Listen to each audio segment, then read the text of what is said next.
The merchant of Venice, വെനീസിലെ വ്യാപാരി, William Shakespeare. ഇറ്റലിയിലെ ഒരു പ്രമുഖ പട്ടണമായ വെനീസിൽ വളരെ പണ്ട് അന്റോണിയോ എന്നു പേരായ നല്ലവനായ ഒരു കച്ചവടക്കാരൻ ജീവിച്ചിരുന്നു. സമുദ്ര വ്യാപാരം നടത്തുന്ന നിരവധി കപ്പലുകൾ അദ്ദേഹത്തിന് സ്വന്തമായുണ്ടായിരുന്നു. അന്റോണിയോയുടെ വിശ്വസ്തനായ ചങ്ങാതിയായിരുന്ന പട്ടാളക്കാരനായിരുന്ന ബസാനിയോ അന്നാട്ടിലെ സുന്ദരിയും ധനാഢ്യയുമായ പോൾഷ്യ എന്ന യുവതിയുമായി പ്രണയത്തിലായിരുന്നു അയാൾ. സാമ്പത്തികമായി താഴ്ന്ന നിലയിലുള്ള ബസാനിയോവിന് തൻ്റെ ഉള്ളിലെ ഇഷ്ടം കാമുകിയോട് തുറന്നു പറയാനുള്ള ധൈര്യമുണ്ടായിരുന്നില്ലെങ്കിലും ഒരിക്കൽ അയാൾ അതിന് ധൈര്യപ്പെടുക തന്നെ ചെയ്തു. ബെൽമോണ്ട് എന്ന ചെറുപട്ടണത്തിലെ അവളുടെ വീട്ടിൽ ചെന്ന് തൻ്റെ മനസ്സിലെ ഇഷ്ടം അവളോട് തുറന്നു പറയുന്നതിനായി തീരുമാനമെടുത്ത ബസാനിയോ വഴിച്ചിലവിനുള്ള പണത്തിനായി അന്റോണിയോയെ സമീപിച്ചു. കപ്പലുകളെല്ലാം സമുദ്രയാത്രയിലായിരുന്നതിനാൽ അന്റോണിയോവിൻ്റെ കയ്യിൽ ആ സമയത്ത് വേണ്ടത്ര പണമുണ്ടായിരുന്നില്ല. എങ്കിലും അയാൾ തൻ്റെ സുഹൃത്തിനെ നിരാശപ്പെടുത്തിയില്ല. ഏതെങ്കിലും പണമിടപാടുകാരൻ്റെ കയ്യിൽ നിന്നും ബസാനിയോയ്ക്ക് ആവശ്യമുള്ള പണം കടം വാങ്ങിക്കൊള്ളാൻ അന്റോണിയോ പറഞ്ഞു. വ്യാപാരം കഴിഞ്ഞ് കപ്പലുകൾ തിരിച്ചെത്തുമ്പോൾ താൻ തന്നെ അത് വീട്ടിക്കോളാമെന്നും അദ്ദേഹം ഉറപ്പു നൽകി. വെനീസിലെ ഏറ്റവും കുപ്രശസ്തനായ പലിശപ്പിരിവുകാരനായിരുന്നു ഷൈലോക്ക് എന്ന യഹൂദൻ. അക്കാലത്ത് വെനീസിലെ ജൂതന്മാരുടെ പ്രധാന കച്ചവടം തന്നെ പലിശയ്ക്ക് പണം കടം കൊടുക്കുകയായിരുന്നു. വലിയ കൊള്ളപ്പലിശയായിരുന്നു അവർ അതിന് ഈടാക്കിയിരുന്നത്.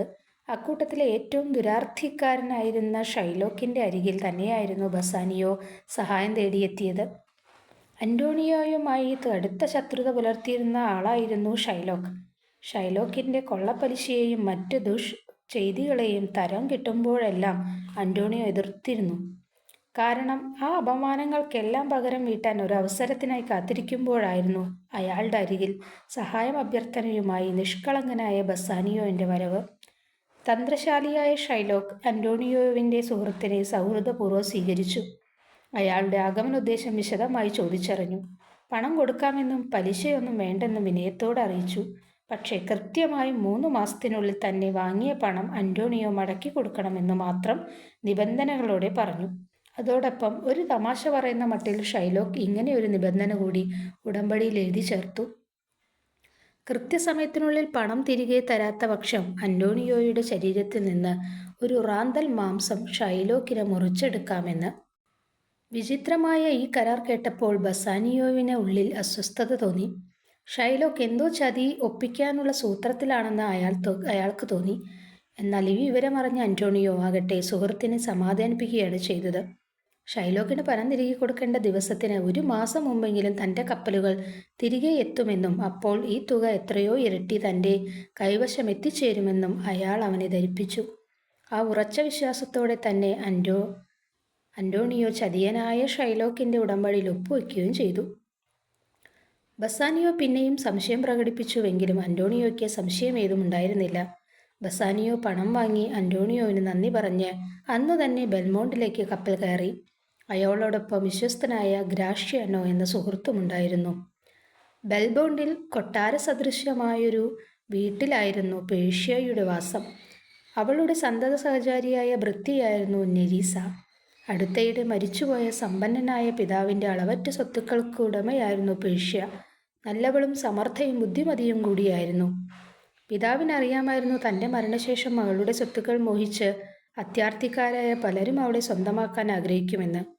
അതിൽ അവൾക്ക് അബദ്ധങ്ങളൊന്നും പിണയാതിരിക്കാനായി ബുദ്ധിമാനായ പേർഷ്യയുടെ പിതാവ് മകൾക്ക് 3 പെട്ടികൾ സമ്മാനിച്ചിരുന്നു. ഈ 3 എണ്ണത്തിൽ ഒന്നിനുള്ളിൽ പേർഷ്യയുടെ ചിത്രം ഒളിപ്പിച്ചു വച്ചിരുന്നു.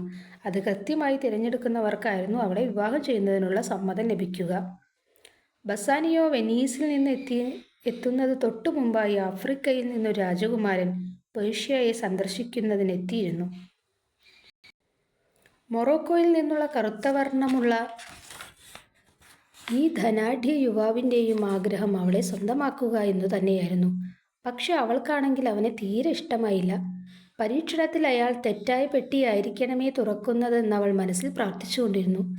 പ്രണയാഭ്യർത്ഥനയുമായി തന്നെ തിരക്കിയെത്തുന്ന അനവധി പേരിൽ നിന്ന് തനിക്ക് അനുയോജ്യനായിട്ടുള്ളവനെ തിരഞ്ഞെടുക്കുവാനും ഇഷ്ടമില്ലാത്തവരെ പുറന്തള്ളുവാനും എങ്ങനെ കഴിയുമെന്ന് അവൾ നെരീസയോട് സംശയം പ്രകടിപ്പിച്ചു.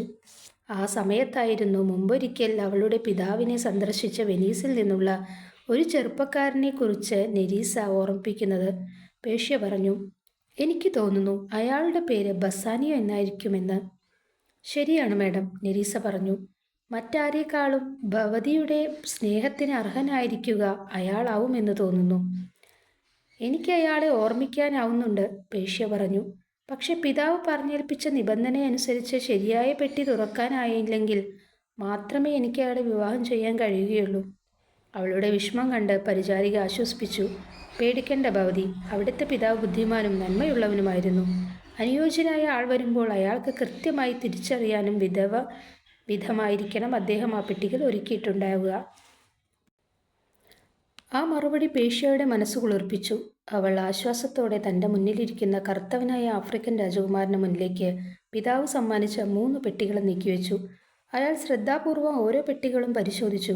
ഓരോന്നിനു പുറത്തും ചില വാക്കുകൾ എഴുതി വച്ചിരുന്നു. സുവർണ നിറത്തിലുള്ള പെട്ടിക്ക് പുറത്തായി ഇങ്ങനെ കാണപ്പെട്ടു: എന്നെ തിരഞ്ഞെടുക്കുന്നയാൾക്ക് അധികം മനുഷ്യരും ആഗ്രഹിക്കുന്നത് തന്നെ ലഭിക്കും. വെള്ളി നിറമാർന്ന പെട്ടിക്ക് പുറത്ത് എഴുതിയിരുന്നത് ഇപ്രകാരമായിരുന്നു: എന്നെ തിരഞ്ഞെടുക്കുന്നവർക്ക് അയാൾ അറിയിക്കുന്നത് തന്നെ ലഭിക്കും. ഈയത്തകിടുകൊണ്ട് 3-ാമത്തെ പെട്ടിയിൽ ഇങ്ങനെ എഴുതിയിരുന്നു: എന്നെ തിരഞ്ഞെടുക്കുന്നവന് സാഹസികതയോടെ തൻ്റെ കയ്യിലുള്ളതെല്ലാം നൽകേണ്ടി വരും. അധികം മനുഷ്യരും ആഗ്രഹിക്കുന്നത് സ്വർണ്ണ നിറമുള്ള പെട്ടിയിലേക്ക് തന്നെ. തുറച്ചു നോക്കിക്കൊണ്ട് മൊറോക്കോ രാജകുമാരൻ പിറുപിറുത്തു. തീർച്ചയായും അത് സുന്ദരിയായ പേർഷ്യയെ തന്നെയായിരിക്കും. അവളുടെ ചിത്രം ഈ പെട്ടിക്കുള്ളിലായിരിക്കും. ബാക്കി നാളെ വായിക്കാം. എല്ലാവരും കാത്തിരിക്കൂ. Thank you.